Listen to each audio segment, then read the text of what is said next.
Hey guys, Joe from J&M Concrete here. So this week we are pouring a driveway. Pretty straightforward, as I've said before. I love driveways, in and out really quick, plenty of access. Stick around for the tear out, the prep, my favorite part, the pour. Thanks for clicking on the video. Don't forget to leave us a like, subscribe. See you then, guys. Bye-bye.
All right, guys, there it is. We poured at 7:30 in the morning, poured about a 5 slump, a little less.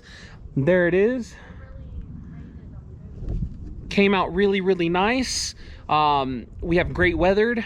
Today is Monday. I will usually start something like this on Monday and then pour, say, Thursday-ish. But because cold weather is kind of near the end of this week, we work through the weekend, pour today Monday.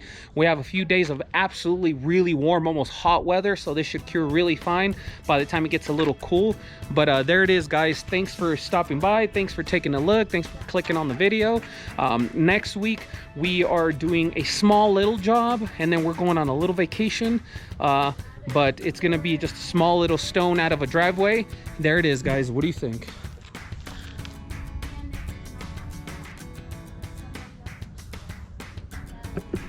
See you later, guys.